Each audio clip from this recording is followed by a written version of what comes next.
This community update was brought to you by U Radio. Recognizing that the important work that ECEs do every day sets the trajectory of development for children for years to come. That was Jody Kell, Executive Director of the Manitoba Childcare Association. Why not invest in the early years? Early learning and childcare have always been important, but the conversation has grown in urgency. Nearly everyone relies on or knows someone who relies on childcare, as Kell explains. So although you may not have children, or my child has aged out of childcare, if I can't access other services in Manitoba, if I can't go see my doctor, healthcare, education, because those professionals need access to childcare, then it does impact my life as well. Manitoba's 2023 launch of $10 a day childcare has helped more families afford services. But while the province is committed to 23,000 new spaces, demand still outpaces availability. Shaylin Wogomuth, president of the South Osborne Childcare Coalition, highlights the growing problem. One of the childcare centers in the neighborhood, Riverview Montessori, they have approximately 175 to 200 children on their waiting list. And then Riverview Ashland Childcare Center, they have over 500 children on their waiting list for their programs. That's for their regular childcare program. And then they have a forest nursery school program that they just opened last year.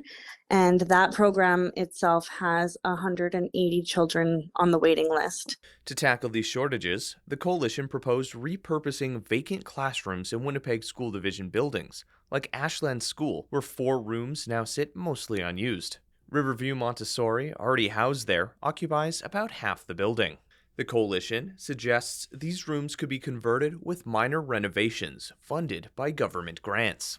So within those 4 classrooms, ideally what type of renovations would take place would be putting in like a bathroom and sink and small kitchenette facilities into those rooms. It would just make it a lot easier from a childcare perspective for the children to use the bathroom facilities without the educator having to take a group of 8 children at one time down the hallway to all use the washroom and then go back to the classrooms. They're also considering adding portable units to the property to support infant care, which requires specific fire safety upgrades that are difficult to implement in older buildings.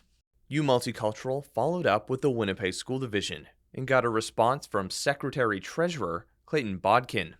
This quote was read by Multicultural's Yulia Kovalenko. We appreciate the South Osborne Childcare Coalition's advocacy and support their vision of more childcare spaces in the community. This process involves a thorough assessment of the Ashland School building to ensure all necessary safety and operational standards are upheld. As part of this work, we are also collaborating with our partners at the Department of Education and Early Childhood Learning to explore solutions that will help increase childcare availability in the area. At this time, there are no further updates to share, but we will share updates with the South Osborne Child Care Coalition as the process continues. Kell applauds such partnerships, noting that progress on capacity can't happen overnight.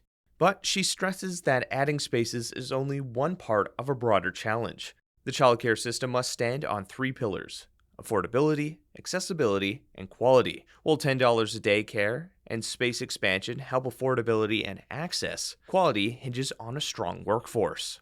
On May 23, 2025, at the Manitoba Childcare Association's 47th annual conference, the province announced a new wage grid for early childcare educators, boosting pay by up to $5 an hour. Kell says the room erupted with cheers and tears.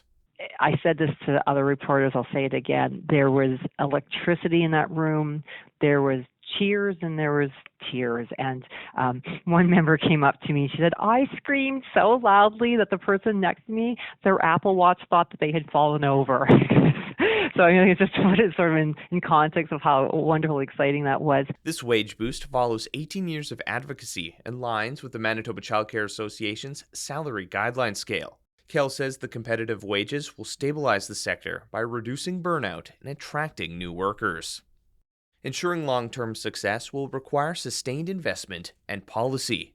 Bill C-35, passed unanimously in the House of Commons, enshrines early learning and care as a federal priority. Manitoba has also signed a $1.2 billion agreement with the federal government, extended to 2031 with another $1.9 billion in funding. The child is at the center of this, Ryan.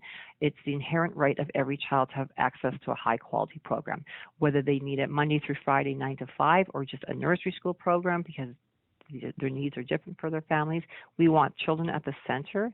We want to support children and understand that without the children at the focus, that really is a pivotal of ensuring the success of the system. If we keep our focus on that, we will get it right for Manitoba children and families. Progress is slow, but ongoing.